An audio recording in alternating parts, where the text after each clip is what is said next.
Bonsoir. Tom qui est toujours là. Bonjour. Et l'invité de la semaine, l'artiste de la semaine, que je laisse Marie présenter. Oui, bonsoir tout le monde. On est là avec Anthony. Bonsoir, bonsoir. Anthony, tu es écrivain sur Louvain-la-Neuve, mais les gens peuvent te connaître aussi sous ton nom d'artiste, Le Pèlerin. Oui, en effet. Voilà. Mais t'as écrit un recueil de poèmes, mais c'est pas la seule chose que t'as écrit, mais on va commencer par ça, pour un peu t'introduire. Parce que tu fais plein de choses. Tu fais plein de choses. T'es un comment ça s'appelle, un couteau suisse? Polymath. Un polymath, voilà. Première question, toi tu te décrirais plutôt comme écrivain-auteur ou plutôt comme poète ou plutôt comme romancier ou... Alors en fait, je me décrivrais de plusieurs manières. Enfin, je suis pas à même de me juger, je pense. C'est plus les gens qui liront qui seront à même. Mais je dirais que j'ai commencé en tant que poète parce que c'est le premier truc que j'ai fait en fait. C'est de la poésie. Et après ça, en tant que romancier, ouais. Et aussi, ces derniers temps, plus aussi un petit côté philosophe.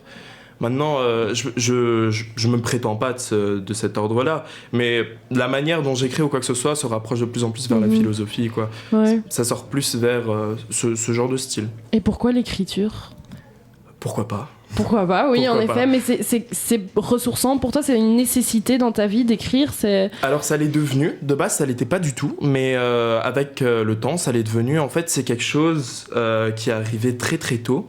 Il faut savoir, il y a 7 ans environ, c'est vraiment une histoire hilarante et au hasard, comme les 3/4 de ma vie. Il y a 7 ans, j'étais dans la cour de récréation avec ma meilleure amie et on tombe sur un type qui est en train d'écrire un truc. Je sais pas ce que c'était ou quoi, ça devait être une histoire ou quoi, et elle regarde le type et elle dit « Waouh, j'adore, t'écris quoi ? J'adore les gens qui écrivent et tout. » Et ensuite, elle me regarde. Et moi, je sais pas pourquoi, spontanément, je lui dis « Bah écoute, tu sais quoi ? Moi aussi, j'écrirai un livre un jour. » Et je le publierai. Tu voulais l'impressionner. Non, pas forcément, c'est juste, je sais pas, c'est sorti tout seul. Okay. Et on en a jamais reparlé, mais juste 7 ans plus tard, enfin 6 ans, parce que c'est il y a 1 an que j'ai publié tout ça, enfin que j'ai commencé les démarches, et j'ai juste publié le truc, quoi. Et en fait, depuis, j'ai passé mon temps à écrire. J'avais 11 ans à l'époque, et en fait, j'avais un truc, ça s'appelait le carnet d'idées et d'inventions, que je trimballais avec moi partout.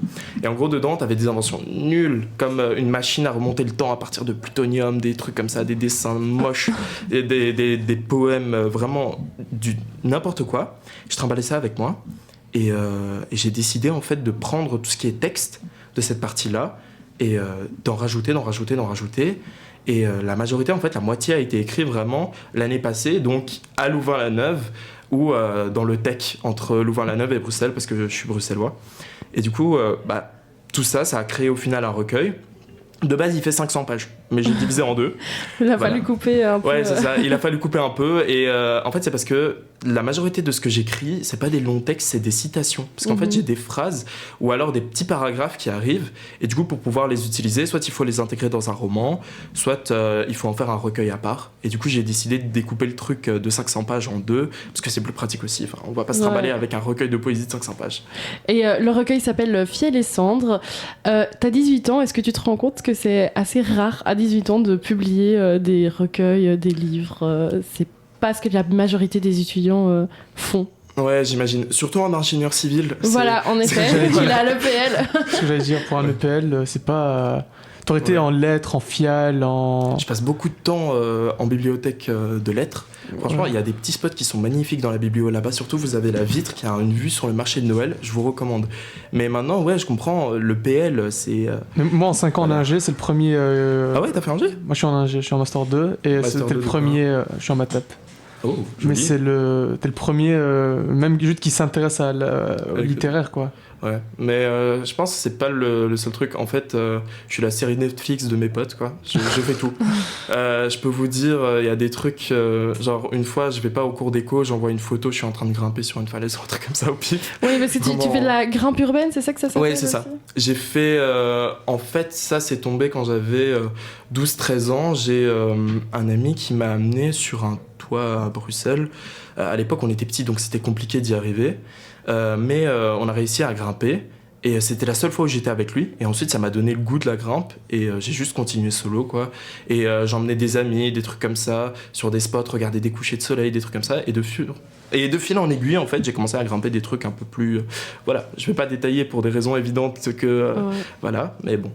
Mais j'ai un peu stalké ton compte Instagram. J'ai vu que tu faisais du dessin aussi. Enfin, t'es très quand même artistique. C'est important pour toi. Mais quelles sont tes sources principales d'inspiration quand tu dessines ou quand t'écris ou quand tu fais de la musique aussi, tu m'as dit? Ouais. Alors, au niveau des sources d'inspiration, il y en a beaucoup. Par exemple, sur l'écriture, d'abord, mes auteurs préférés, moi, je suis très, très inspiré du travail de Bernard Werber. Bernard Werber, c'est quelqu'un qui a fait de la philosophie scientifique. En gros, c'est un type qui a fait des études de criminologie. Et à partir de ça, il va créer toute une enquête, tout un polar, et derrière, il va passer un message philosophique. Et je trouve ça vraiment très très beau, et c'est un truc que j'essaie d'implémenter à ma sauce dans mes romans, de vraiment faire passer des messages, faire passer des réflexions sur la société, mais à partir d'un roman ou d'une histoire qui pourrait passer pour de la fiction. Sinon, pour la musique, pour le dessin, etc., je pense que les inspirations, c'est surtout la vie de tous les jours. En fait, je sais pas, je me promène dans un parc ou quoi, et je réfléchis et j'ai une mélodie qui me vient en tête. Je rentre chez moi, je prends ma guitare et j'essaye de voir un peu ce que ça donne. Même chose pour le dessin, je regarde à la fenêtre pendant que je suis en train d'étudier en BU, je vois quelqu'un en train de lire sur un banc dans le parc. Je me dis, tiens, quand je rentre, je vais essayer de dessiner. Je fais un croquis rapidos, et puis quand je suis chez moi, j'essaye de le faire un peu mieux. Et tout. Et tout ça, en fait, c'est toujours des hasards. Quand je commence quelque chose, c'est toujours des hasards. Ma vie, c'est tout des hasards. Que ce soit pour la grimpe, c'est juste parce qu'un pote m'y a emmené. Que ce soit pour l'écriture, c'est juste parce qu'à un moment, voilà, j'ai fait une promesse et je me suis dit, je vais tenir parole. Pour plein de trucs comme ça. Le dessin, c'est juste, je me suis réveillé un matin, je discutais avec mon ami, de base, je sais pas du tout dessiner, les profs me tapaient dessus parce que je savais pas colorier sans déborder.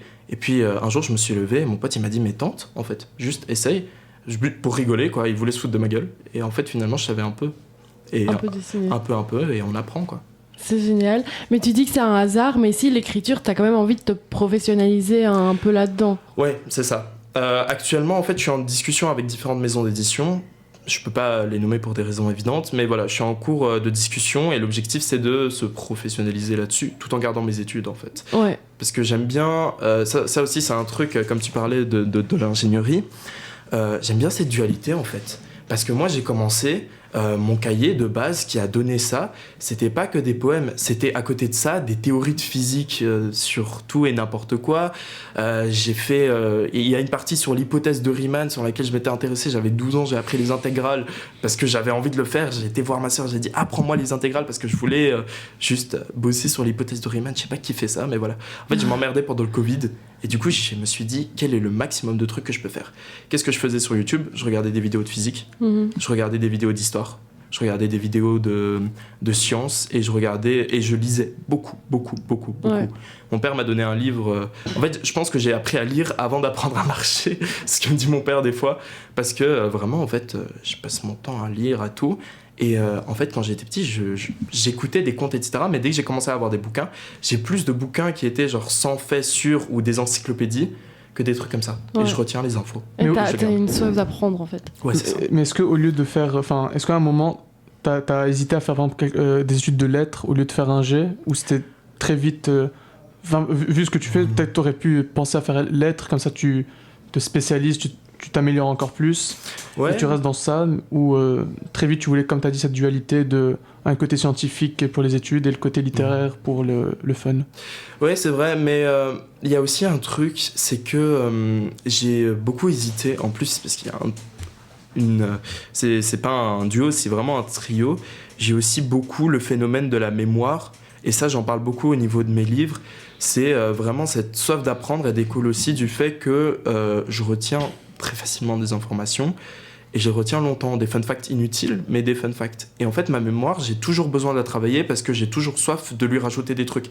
C'est un ogre qui a faim. Et j'ai hésité à faire médecine au lieu d'un G. C'est juste que cette année-là, en fait, le concours était la veille de l'examen d'ingé. Et comme j'avais pas commencé à étudier, il me fallait ce dernier jour pour étudier, sinon c'était foutu.